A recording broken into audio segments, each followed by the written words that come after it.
Tekan tombol subscribe di bawah ini agar channel ini tetap bisa mengudara. Assalamualaikum warahmatullahi wabarakatuh.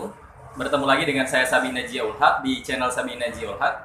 Pada video kali ini kita akan membahas sedikit atau membongkar bagaimana bisnis yang katanya tidak bangkrut di era pandemi. Di samping saya sudah ada Bang Rauf selaku owner daripada Umi Seluler. Kira-kira bisnis yang nggak bangkrut ini bisnis apa saja? Bisnis yang masih bisa bertahan bahkan stabil terus ketika pandemi ini. Yang pertama energi itu bisa dalam bentuk gas ataupun energi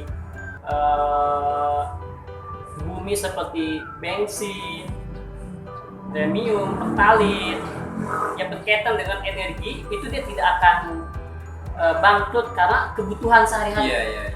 Itu energi. Itu yang pertama. Yang kedua itu bisnis elektronik. Betul. Kenapa elektronik itu sangat bisa bertahan di masa pandemi ini? Karena semua orang tuh butuh namanya elektronik. Terlebih handphone. Karena dari anak kecil sampai orang tua semua sekarang butuh namanya handphone dan tidak bisa lepas. Bahkan betul. kalau ketinggalan dompet sama HP, Mending ketinggalan dompet dah daripada ketinggalan HP. kalau saya nggak dua-duanya. Iya. Iya. Jadi dua bisnis itu yang bisa bertahan menurut saya, bahkan dia meningkat di pandemi ini karena apalagi aplikator seperti aplikator kartu perdana, kuota itu kan sangat dibutuhkan. Benar. Karena semua orang sekarang melakukan daring. Iya. Berarti kalau berbicara tentang HP, berarti dengan semua perangkatnya kayak aksesorisnya, terus kayak segala macam itu udah termasuk ya. Kayak misalnya kita bisnis HP, berarti udah otomatis dong kalau kita bisnis aksesoris HP juga nanti nggak bangkrut dong kayak gitu. Nah, ada beberapa dalam elektronik itu yang harus diketahui. Yang paling bertahan itu ya pulsa dan kuota. Yang kedua itu servis HP. Primer ya itu kebutuhan Iya, primer. servis HP. Karena orang nggak bisa 1 menit atau 1 jam itu lepas dari HP. Betul. Apalagi itu jasa. Kalau untuk aksesoris, dia paling bawah kalau dalam dunia elektronik. Karena kan paling orang handset, headphone, terus butuh tripod, butuh softcase, hardcase itu sekunder lah, tidak terlalu primer, tapi ya sangat dibutuhkan juga. Jadi kalau pengen bertahan, jangan cuman di bidang aksesoris aja mainnya, tapi sekaligus servis pulsanya juga, HP, servis HP. Karena servis HP itu jasa yang tahu kita. Kalau main cuma di distributor aksesoris, orang sekarang bisa bersaing di online. Iya, ketahuan harganya harga berapa. Tapi Iya. kalau servis HP jasa, Jasa. nggak ada yang tahu. Nggak ada Yang yang- tahu ya dia. Ya cuma itu Seperti jatuh. dokter. Betul. Kalau kata dia ini sulit, dia bisa naikin harga. Tapi kalau mudah, ya ngasih harga standar. Cocok banget pemirsa ya. Dan ini kita spesifik ke HP aja ya. Boleh, dan semua perangkatnya. Seberapa kuat sih ini tuh bisa bertahan di era pandemi ini? Kalau untuk masalah servis HP, pulsa, kuota, dan aksesoris, dia akan bertahan terus selama HP itu masih ada. Iya, betul. Dan semakin tahun, itu makin canggih. Jadi kita sebagai owner atau sebagai pembisnis aksesoris dan servis HP, jangan vakum atau jangan stagnan di tempat saja. Kita harus mengikuti perkembangan zaman dan teknologi. Keep learning lah ya. Betul. Berarti sangat menjanjikan banget ya. Pertama resikonya kecil dan kemudian selama masih ada HP, jasa servis segala macam itu masih dibutuhkan. Yang penting tetap mau belajar. Dan anti bangkrut. Kalau saya krut doang, karena saya nggak di bank. Krut doang. Iya. Kalau minjem di bank, baru bangkrut. Oh iya. Ini tadi kan kita di pembukaan ini sempat menyinggung ya, Bang Rauf ini adalah owner dari Umi Seluler. Betul. Ya, owner dari Umi Seluler. Nah, pertanyaan saya, Bang Rauf ini mulai kapan sih berkecimpung di dunia seluler seperti ini, HP dan jasa segala macam? Saya pertama kali buka itu di akhir tahun 2018, Desember. Saya mulai waktu itu dengan modal 2 juta. Pertama saya buka dulu aksesoris, setelah Itu buka awal 2019 Januari saya buka servis HP.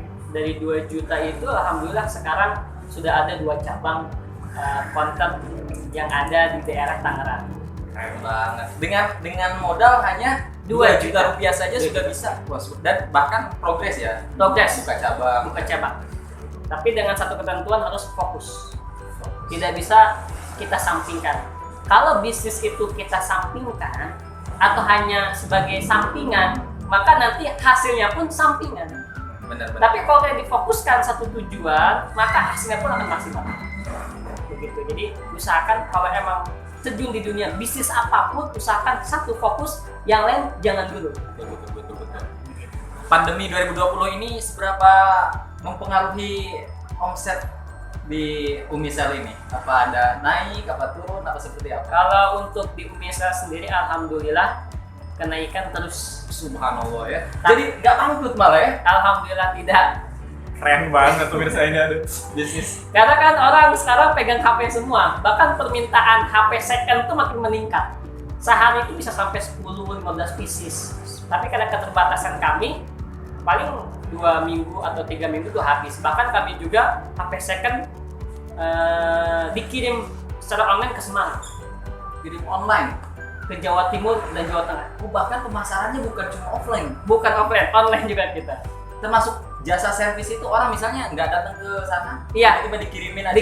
Dikirim HP-nya, HP rusaknya dikirim, nanti lewat paket, tinggal dikasih tahu aja di WA kami, kerusakannya ini kami perbaiki, setelah perbaiki kami antar lagi. Jadi tidak ketemu orang, tapi hasil maksimal. Canggih banget, subhanallah. Ya memang sangat logis ya penjelasannya. Memang kalau dipikir-pikir ya anti bangkrut kalau kayak gini ya. Bisa dengan beberapa cara, tidak dengan tatap muka di era pandemi, bisa juga dengan cara online ya. Bahkan itu juga meringankan biaya. Meringankan biaya. Daripada datang langsung ke Tangerang gitu ya. Betul. Mending kita lewat online saja. Kemudian nih kalau boleh nih bocoran bisik-bisik nih. Kira-kira omset per bulan berapa nih Bang Op nih? Dari 2 juta itu kan misalnya sekarang nih, untuk sekarang omset per bulan kira-kira berapa gitu? Kalau omset per bulan itu di satu counter sampai 20 sampai 30. 20 sampai 30. Iya, jadi satu hari itu minimal 1 juta kita make. Gimana gak menggiurkan itu? Satu bulan 30 juta hanya di 2 counter aja itu. Per satu counter apa? Kalau yang satu counter posisi kami itu di kampung. Jadi permintaan barang itu pengennya murah. Kami pun menjadikan yang murah. Tapi kalau satu lagi kami di komplek, di perkotaan, permintaannya besar. Dan mereka nggak mau dikasih ecek-ecek, pengen yang branded. Yang branded dan yang mahal. Keren banget. Ada juga masuk nih pertanyaan ke saya nih. Tadi saya sebelum ini juga bisik-bisik nih. Bagi penonton saya ini ada yang mau jadi distributor, mau jadi stokis, mau memulai bisnis lah. Caranya bagaimana gitu? Cara-cara yang mudah gitu. Sebetulnya bisnis itu tidak sederhana. Bisnis itu tidak sederhana, tapi bisa kita sederhanakan. Bisnis itu tidak sederhana, tapi bisa kita sederhanakan. Bisa sangat kita sederhanakan. Kenapa kita tidak berani melangkah di dunia bisnis? Karena data kitanya belum lengkap. Contoh, saya pengen buka bisnis servis HP, maka kita harus tahu dulu bagaimana servis HP, perbaikannya, siapa yang melakukannya, di mana tokonya, harganya berapa. Kalau kita sudah tahu pasaran itu, maka ya sudah, bismillah. Jangan mikir lagi. Nanti mikirnya kalau udah mulai, baru mikir lagi. Yang penting mulai dulu aja. Mulai dulu aja. Kalau sudah mulai, nanti di situ akan kita koreksi. Apa saja yang harus diperbaiki. Itu yang pertama. Jadi data bisnis apa yang kita akan jalankan, itu pertama kita harus tampung dulu data-datanya. Ya, setelah itu mulai, jangan mikir lagi. Setelah mulai, kita harus ada yang namanya pengembangan.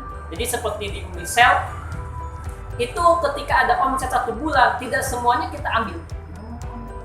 Jadi 20-30% itu kita sisihkan untuk pengembangan.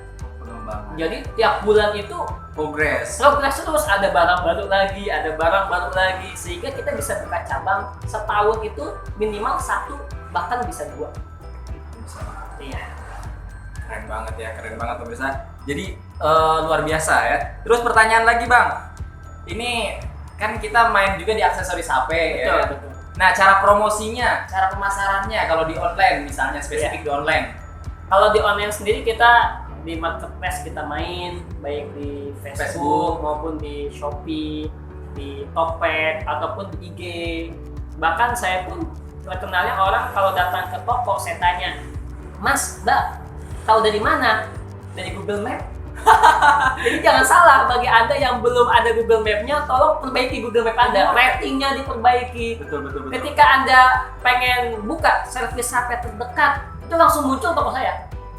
Number one. Jadi sekarang kan orang pengennya simple, semua di gadget. Jadi mereka tinggal cari pakai servis HP terdekat, kita muncul. Servis HP terdekat, toko kita yang muncul. Jadi kita harus mampu berkembang dan bersaing dengan makin bagus. Bagaimana Bang bisa jadi number one di search engine Google itu? Gimana caranya itu? Itu ada ilmunya tersendiri. Nggak mau dibocorin ya? Iya, itu resep perusahaan. Mungkin di lain kesempatan. Di lain kesempatan nanti kita akan bahas lagi ya. Cara agar toko kita nanti adanya di atas di search engine pertama di Google. Kalau kita searching misalnya di Tangerang, servis HP terdekat yang muncul malah counternya Bang Rauf, subhanallah gitu ya.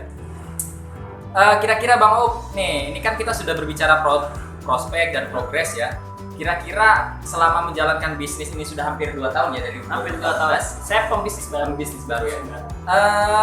Hambatan, rintangan seperti apa yang dihadapi? Hambatan pasti ada, semua bisnis pasti ada resikonya. Resiko yang pertama, kita harus tahu perkembangan elektronik, itu yang pertama. Karena kan aksesoris HP, showcase, kalau yang sudah lama-lama kan orang sudah tidak membutuhkan, gitu kan. Jadi kita harus up to date apa yang perkembangan sekarang kita harus tahu. Kalau servis HP ya pasti biasa. Ada orang suka, ada yang tidak suka, ada yang puas, ada yang tidak puas. Tapi kita harus bagaimana tetap melayani pelanggan dengan baik dan konsisten. Intinya tetap terus progres, mau belajar. Oke, baik pemirsa. Kira-kira sebelum ditutup nih, apa ada sepatah dua patah kata untuk para netizen yang mau memulai bisnis di bidang aksesoris HP dan servis ini? Ya, untuk bagi kalian yang nonton YouTube ini, yang paling pertama adalah sekarang pemerintah sedang menggambarkan 3M. Memakai masker, terus mencuci tangan, menjaga jarak. Saya juga punya 3M. Mulai dari sekarang, bagi Anda yang punya bisnis, mulai dari sekarang. Yang kedua, mulai dari hal yang terkecil. Artinya hal terkecil itu kira-kira apa yang harus diperbaiki dalam bisnis ini. Apa yang dipersiapkan, mungkin tempatnya, mungkin peralatan apa saja yang sudah dibutuhkan, orang partner yang mau join bersama kita. Penting itu Bang? Banget. Karena banyak orang di tengah perjalanan karena partnernya tidak sesuai, tidak satu visi misi, akhirnya bubar di tengah jalan. Jangan sampai. Ya. Yang M ketiga, mulai dari diri sendiri. Jangan lihat orang lain. Jangan lihat kesuksesan orang lain, karena semuanya butuh proses ya. Jadi bagi Anda yang pengen mulai aja dari sekarang. Jangan banyak perhitungan, cukup cari data beberapa saja, habis itu bisnislah mulai. Dan mudah-mudahan bagi Anda yang mulai bisnis, Allah mudahkan dalam bisnis. Terima kasih Bang Op. Dan bagi teman-teman yang belum subscribe, segera di subscribe, tekan tombol subscribe, karena di channel Sabina Jiolak ini insya Allah channel edukasi dan juga banyak tutorial-tutorial yang akan kami suguhkan kepada Anda. Akhir kata, Assalamualaikum warahmatullahi wabarakatuh. Salam bisnis muda.